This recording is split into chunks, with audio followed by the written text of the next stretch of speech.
اعوذ باللہ من الشیطان الرجیم بسم اللہ الرحمن الرحیم قل یا ایہا الکافرون لا اعبد ما تعبدون ولا انتم عابدون ما اعبد ولا انا عابد ما عبدتم ولا انتم عابدون ما اعبد لکم دینکم ولی دین صدق اللہ مولانا العظیم۔ قل یا ایہا الکافرون، کہہ دیجئے اے محمد صلی اللہ علیہ وسلم، اے کافروں، لا اعبد ما تعبدون، جن بتوں کی تم عبادت کرتے ہو تو میں ان کی عبادت نہیں کرتا، ولا انتم عابدون ما اعبد، اور نہ تم اس خدا کی عبادت کرتے ہو کہ جس کی میں عبادت کرتا ہوں، ولا انا عابد ما عبدتم، اور ان فیوچر بھی ایسے ہی ہوگا، یعنی مستقبل میں بھی ایسے ہی ہوگا کہ جن بتوں کی تم عبادت کرتے ہو میں ان کی عبادت کرنے والا نہیں ہوں، ولا انتم عابدون ما اعبد، اور ان فیوچر اور مستقبل میں یہ بھی ہونے والا ہے کہ جس خدا کی میں عبادت کرتا ہوں تم اس کی عبادت نہیں کرو گے، لکم دینکم ولی دین، تمہارے لیے تمہارا راستہ اور میرے لیے میرا راستہ۔ اسی طریقے سے اللہ تبارک و تعالیٰ نے ایک ملتا جلتا ایک مضمون ایک جگہ پر اور اس سے ملتا جلتا ایک دوسری جگہ پر ارشاد فرمایا ہے، وَإِن كَذَّبُوكَ فَقُلْ لِي عَمَلِي وَلَكُمْ عَمَلُكُمْ أَنْتُمْ بَرِيئُونَ مِمَّا أَعْمَلُ وَأَنَا بَرِيءٌ مِمَّا تَعْمَلُونَ، کہ اے محمد صلی اللہ علیہ وسلم، اگر یہ لوگ آپ صلی اللہ علیہ وسلم کو جھٹلائیں تو آپ صلی اللہ علیہ وسلم ان سے یہ کہہ دیجئے کہ تمہارے لیے تمہارا عمل اور میرے لیے میرا عمل، اور میں تمہارے اعمال سے بیزار اور تم میرے اعمال سے بالکل الگ ہو۔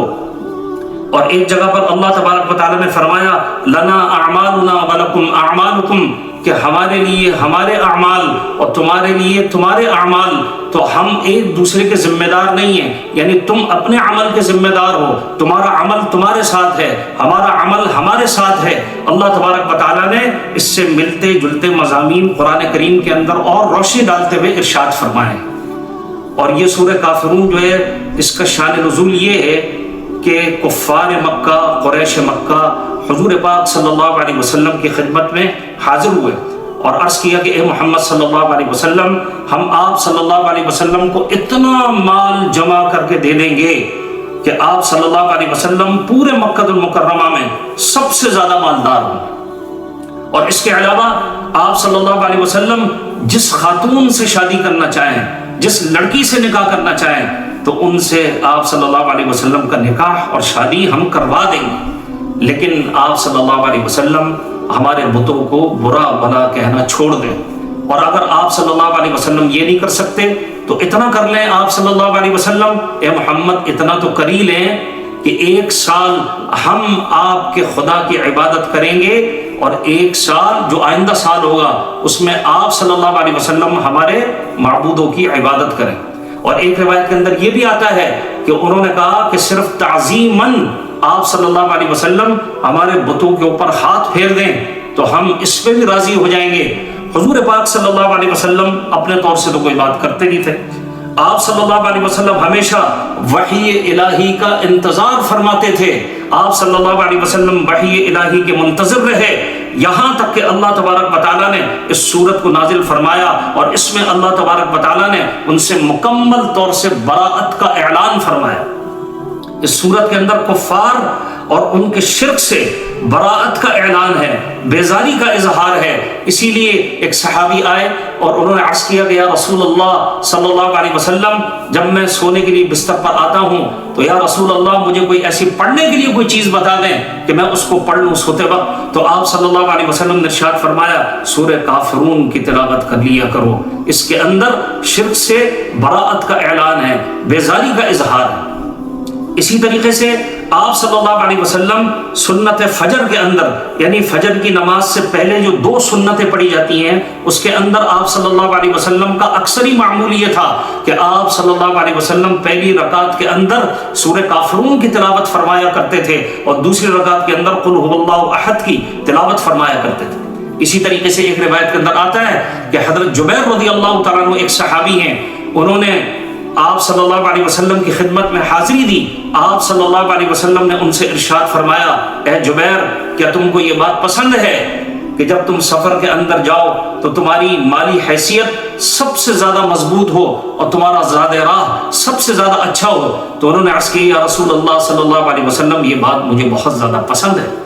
تو آپ صلی اللہ علیہ وسلم نے ارشاد فرمایا 5 صورتیں پڑھا کرو، 5 صورتیں دوران سفر ان کی تلاوت کیا کرو۔ قل یا ایھا الکافرون اذا جاء نصر اللہ قل هو اللہ احد قل اعوذ برب الفلق قل اعوذ برب الناس۔ اور ان صورتوں کو اس طریقے سے پڑھا کرو کہ ہر صورت کے آغاز میں شروع میں بسم اللہ الرحمن الرحیم پڑھا کرو، اور جب صورت ختم کر چکو، جو بھی صورت ان میں سے 5 صورتوں میں سے جب اس کو ختم کر چکو تو آخر میں بھی بسم اللہ الرحمن الرحیم پڑھ لیا۔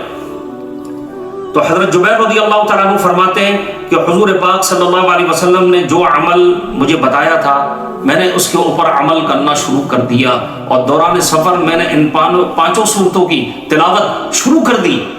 تو وہ فرماتے ہیں کہ اکثر طور سے ایسا ہوتا تھا، حالانکہ میں یہاں پر حالت حضر میں اپنے گھر میں بہت زیادہ مالدار ہوتا تھا، لیکن جب میں سفر میں نکل جاتا تھا تو سفر کے اندر ایسا ہوتا تھا کہ سفر میں میری مالی پوزیشن بہت ہی کمزور ہو جاتی تھی، ویک ہو جاتی تھی، اور زیادہ راہ میرا کم پڑ جاتا تھا اور میں بہت زیادہ تنگ دستی کا شکار ہو جاتا تھا۔ تو جب سے سرکار دو عالم صلی اللہ علیہ وسلم کا بتایا ہوا یہ عمل اور یہ 5 صورتیں جب ان کی تلاوت میں کرنے لگا تو الحمدللہ میری مالی پوزیشن بھی بہت مضبوط ہو گئی اور میرا زاد راہ بھی سب سے اچھا ہو گیا۔ اور اس صورت کے اندر اللہ تبارک و تعالیٰ نے یہ بات بتا دی ہے، انڈیکیٹ کر دی ہے، اللہ تبارک و تعالیٰ نے اس کا اعلان فرما دیا ہے کہ جہاں پر عقائد کا معاملہ آ جائے وہاں پر کوئی کمپرومائز نہیں ہو سکتا۔ اگر کمپرومائز کرانا ہوتا اللہ تبارک و تعالیٰ کو تو اللہ تبارک و تعالیٰ جوڑ کے لیے یہ کہہ دیتا کہ محمد صلی اللہ علیہ وسلم جس طرح یہ کفار مکہ کہہ رہے ہیں اس طریقے سے آپ صلی اللہ علیہ وسلم عمل کر لیں، مگر آپ صلی اللہ علیہ وسلم کو سختی سے اس بات کا پابند کیا گیا، خود بھی آپ صلی اللہ علیہ وسلم اس کے پابند تھے، اور اللہ تبارک و تعالیٰ نے وحی الہی اتار کر اس پر اسٹیمپ لگا دی گویا کہ، اور تصدیق کر دی اس بات کی آپ صلی اللہ علیہ وسلم کی سوچ کی، آپ صلی اللہ علیہ وسلم کے عمل کی، کہ آپ صلی اللہ علیہ وسلم اس بارے میں بالکل کمپرومائز نہیں کریں گے۔ تو ہر مسلمان کو یہ چاہیے کہ جہاں پر عقیدے کا معاملہ آ جائے تو اس میں مسلمان مضبوط ہو جائے